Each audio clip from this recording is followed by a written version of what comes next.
India has signed an agreement to settle its trade with the United Arab Emirates in Indian rupees. कि भारत की currency को promote किया। नरेंद्र मोदी का ये 5वां दौरा है यूएई की कि एक बहुत बड़ी डेवलपमेंट है कि जो लोकल करेंसीज में आपस में बिजनेस करना।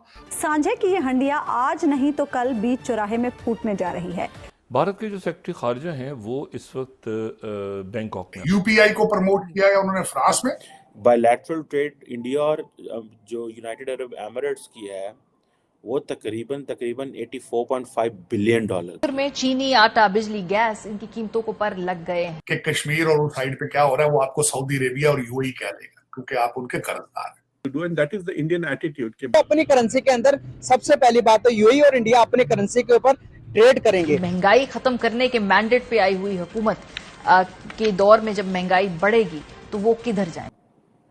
अब इंडिया जो है थर्ड बिगेस्ट ऑयल इंपोर्टर है और कंज्यूमर। सिर्फ भारत इस वक्त जो है वो तरक्कियों पर जा रहा है। तो इंडिया चाहता है कि वो आत्मनिर्भर हो जाए, सेल्फ रिलायंट हो जाए। दूसरे नंबर पर अभी आईआईटी दिल्ली ओपन होगी यूएई के अंदर।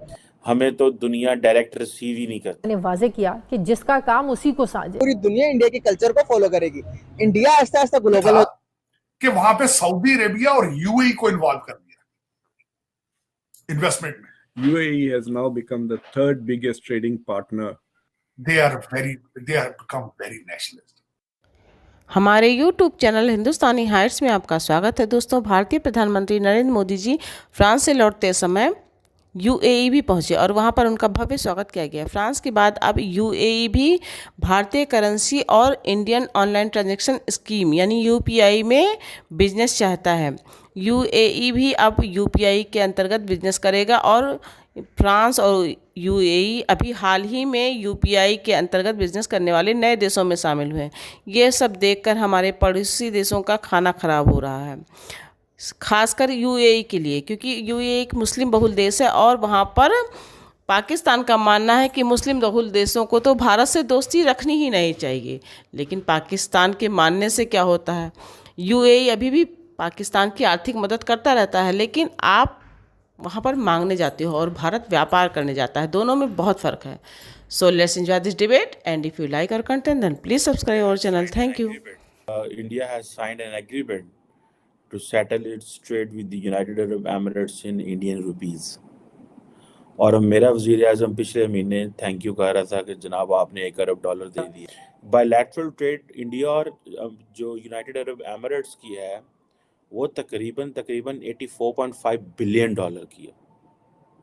84.5 बिलियन डॉलर की ट्रेड है इंडिया और दुबई की यूएई की। अब इंडिया जो है थर्ड बिगेस्ट ऑयल इंपोर्टर है और कंज्यूमर है। अब आप ये देखें कि उनको तो ये अच्छा लगता है कि आप ट्रेड डॉलर्स की बजाय जो है वो अपने रुपए में करें।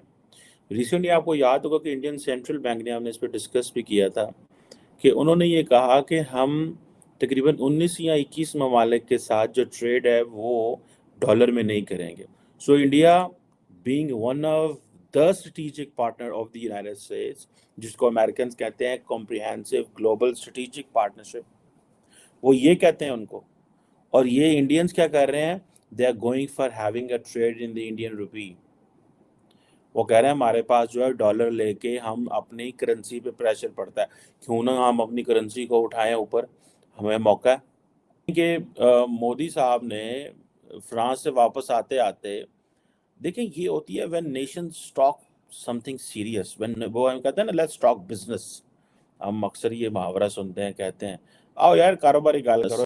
सो द बिजनेस इज कि भाई मैं गया हुआ था फ्रांस, रास्ते में तो हमने वैसे पाकिस्तान वालों ने और इंडिया वालों ने, तो इंडिया का शायद आई थिंक बेहतर होगा, हमने तो दुनिया में कहीं भी जाना हो पहले हमने दुबई, अबू धाबी, कतर जो है इस्तांबुल रुकना होता है, बिकॉज हमारे तो डायरेक्ट कनेक्शन ही कोई नहीं है।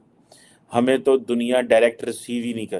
कि मोदी साहब वापसी पे रुके और ना कि यार मैं थोड़ा जा जो ये जो ठीक है जी, ये जो cross border transactions and payments है, ये एक एग्रीमेंट से साइन कर दूँ। उसका नाम है I think seamless cross border transactions and payments and foster greater economic cooperation. ठीक है जी।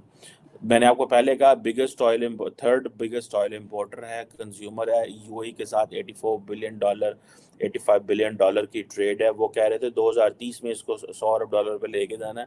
2030 तो बहुत दूर है भाई, ये तो ऊपर क्रॉस कर जाना। और अब मजे की बात यह है कि जो रिजर्व बैंक ऑफ इंडिया, उसने ये कहा है कि जो इंडिया के 2 सेंट्रल बैंक हैं वो इस बात पे भी एग्री कर गए हैं कि वो इंडिया का लिंक करेंगे इंडिया यूनिफाइड पेमेंट इंटरफेस और जो यूएई का है इंस्टेंट पेमेंट प्लेटफॉर्म।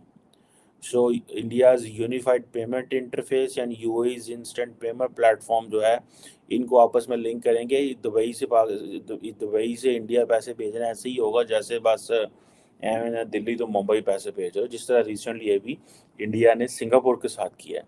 सो अब आप इमेजिन कर लें, ठीक है जी, कि एक दिन के लिए वो शेख मोहम्मद बिन ज़ायद से मिले हैं, लेकिन उससे पीछे उन्होंने पूरी, जिसे कहते हैं ना, अपनी इस्टेब्लिशमेंट नो ध्यान लाया, ऐ करो ओ करो ये करो। यूएई के पास प्रेसिडेंसी है उसकी COP28 की और इंडिया के पास G28 की। मोदी साहब हमारी जो लोकल जो सिस्टम है उसको बड़ा अच्छे से जानते हैं, सान चढ़ा देते हैं। एक ही कर देने, हर जो है क्या नाम है 26 जनवरी को सान चढ़ाता किसी एक लीडर थे। मोहम्मद बिन ज़ायद पे भी चढ़ाया हुआ है, एमएनएल मैक्रोन पे भी चढ़ाया था, ओबामा में भी चढ़ाया था, इजिप्ट वाले में भी चढ़ा दिया और पता नहीं कितने सारे हैं, मुझे ब्राज़ील वाले पे चढ़ा दिया। हमारे लीडर को गलत पेट्रोल नहीं जाया करते, मुझे इस बात की इनकी बहुत अच्छी लगती है। उस मुल्क जाते हैं जहाँ से उनको पता है को पैसे चार्ज, हमारे पंजाबी में कहते हैं चार्ज। मोदी जी का विजिट यूएई गए एक सक्सेसफुल फ्रांस के ट्रिप से, और मैं बिलखसूस यहाँ ये कहूंगा कि तीनों जगहों पे जहां मोदी जी गए, अमेरिका आए, उन्होंने मेक इन इंडिया को प्रमोट किया। उन्होंने जो तैयार जेट इंजन बनाने का जो था वो भारत में लेके जाएंगे वो उनको किया। अब फ्रांस में गए, वहां भी मेक इन इंडिया को प्रमोट किया उन्होंने। वो जो वहां से राफेल तैयारे हैं वो रिलायंस के साथ बनके भारत में बनेंगे। और जो सबमरीन्स हैं वो पहले ही मुंबई में से मुश्तरका चीज थी कि भारत की करेंसी को प्रमोट किया, यूपीआई को प्रमोट किया है उन्होंने फ्रांस में। और जो यूएई के ट्रिप के ऊपर गए हैं वो भी, वहां भी उन्होंने यूपीआई को और फॉरेन करेंसी, भारतीय करेंसी रुपए को प्रमोट किया। कि 100 बिलियन की ट्रेड का टारगेट था, 85 बिलियन अचीव कर चुके हैं, और मेरे ख्याल में जो स्पीड जिस तरह चल रहे हैं वो 100 से भी क्रॉस कर जाएंगे। उन्होंने कहा है कि कश्मीर में और भारत के अंदर जो सोल्यूशन इंडिया ने निकाला है, भारत ने, वो ये था कि वहां पे सऊदी अरेबिया और यूएई को इन्वॉल्व कर दिया इन्वेस्टमेंट में। अब उसका इनडायरेक्ट तलक देखा जाए तो वो क्या है, आपको सारे कर्जे जो है सऊदी अरेबिया और यूएई से आ रहे हैं। तो आपको भारत को ये कहने की जरूरत नहीं पड़ेगी कि कश्मीर और उस साइड पे क्या हो रहा है, वो आपको सऊदी अरेबिया और यूएई कह देगा, क्योंकि आप उनके कर्जदार हैं। मोदी जी वहां पे गए, वहां भी उनको प्रोटोकॉल बड़ा जबरदस्त, हाईएस्ट सिविलियन अवार्ड फिर वहां मिला उनको, बड़ी अच्छी मीटिंग्स रही। मैं समझता हूं कि मैं हमेशा ये कहता हूं, फिर एक दफा दोहराना चाहूंगा, सबसे बड़ा तोहफा जो मैं समझता हूं कि मोदी जी ने दिया है भारत को, वो नेशनलिज्म का दिया है। लेकिन मोदी जी की सक्सेसफुल कैंपेन है, मैं हैरान हूं। ना सिर्फ भारत इस वक्त जो है वो तरक्कियों पर जा रहा है, भारतीय डायस्पोरा जहां जहां भी है, they are become very nationalist.